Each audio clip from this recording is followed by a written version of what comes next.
15 सालों से जो व्यक्ति आप लोगों के बीच विधायक रहे, जो आपके जनप्रतिनिधि रहे, आप उनके कार्यशैली से भली भांति अवगत होंगे। उन्होंने आपका मत तो लिया, आपका वोट तो लिया, आपके जनप्रतिनिधि बने, आपके आशीर्वाद से वो मंत्री भी बने, लेकिन आप बताइए कि कितने दिन आप लोगों के बीच में रहे, किसके दुख सुख में वो आने का काम किया? वो कभी नहीं आए। उनको सत्ता सुख ऐसा लगा कि वो घर में रहे, पटना दिल्ली ही करते रह गए। इस सोनबरसा विधानसभा की जनता का, सासोल की जनता का सुधि लेना वो मुनासिब नहीं समझे। मैं भरोसा और विश्वास दिलाती हूँ आपको, क्योंकि आप लोग इतनी परिश्रम करके इस विकट परिस्थिति में आप यहाँ खड़े हैं। मैं भरोसा दिलाती हूँ आपको, अगर आपका मत मुझे मिलता है, मैं आपके द्वारा अगर चयन की जाती हूँ, तो आपके विश्वास पे हमेशा खड़ा उतरने का काम करूंगी।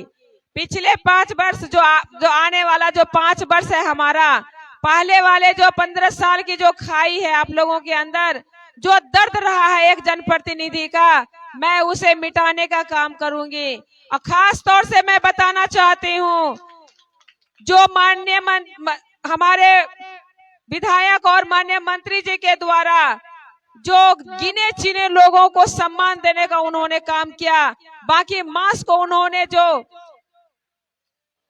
लगातार उनको अपमान करने का काम किया, मैं आपको बता देना चाहती हूँ, ये किसी जनप्रतिनिधि का काम नहीं होता है, क्योंकि एक एक वोट लेकर के, एक एक मत लेकर के वो विधायक बनते हैं या कोई जनप्रतिनिधि बनता है।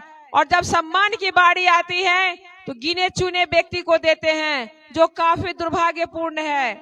मैं आपको बताती हूँ, हमारी मानसिकता पिछले 15 सालों से मैं आपके बीच लगातार रही हूँ। आपका इस विधानसभा से मुझे भले ही विपरीत परिस्थिति रही हो, रिजल्ट हमारा जो भी रहा कोई फर्क नहीं पड़ा। मैंने बिना किसी लोभ लालच का 15 सालों तक आपकी सेवा की है, और मैं बदले में सिर्फ आपका आशीर्वाद लेना चाहती हूँ।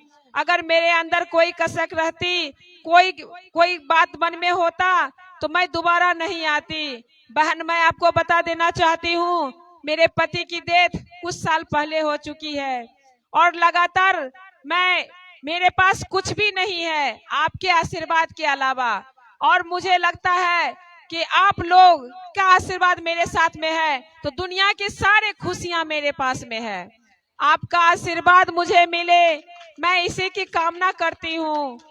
आज ये जन सैलाब जो देख रहे हैं, इस मंच पे जितने जनप्रतिनिधि हैं, जितने भाई खड़े हैं, जितने हमारे गार्जियन खड़े हैं, यही मेरे ताकत है, यही मेरी साहस है, यही मेरी ऊर्जा है। सामने लड़ाई मंत्री से है, सामने वाला मंत्री है, मैं एक महिला हूँ, सिंगल महिला हूँ, मेरे आगे पीछे कुछ भी नहीं है। सामने वाला उधर धनबल का अबांडर लगाए हुए है, काफी धन का प्रयोग कर रहे हैं, काफी ज्यादा षड्यंत्रकारी रच रहे हैं। मेरे पास में आपके आशीर्वाद के अलावा कुछ भी नहीं है। सिर्फ आप ही मेरे लिए एक ईश्वर के समान है। आप मेरी नाव को डूबने नहीं दीजिए, क्योंकि मैंने बहुत दर्द झेला है। मैं पुनः आपसे निवेदन करना चाहूंगी कि आपके आशीर्वाद के अलावा मेरे पास कुछ नहीं है। 3 नंबर क्रमांक है, हाथ छाप है, उस पर बटन दबा करके एक एक मत दे करके आशीर्वाद के रूप में मेरे ख्वाहिशा में आप अपना आशीर्वाद दे, ताकि मेरी जो एक सपना है आप लोगों के बीच में रहने का, आपका सेवा करने का, मैंने जो संकल्प लिया है, मैंने जो बीड़ा उठाया है, उसमें मेरा सहयोग करे। और आपके बीच मैं रहना चाहती हूँ, आपके बीच बने रहना चाहती हूँ, इसलिए आप मुझे आशीर्वाद दे।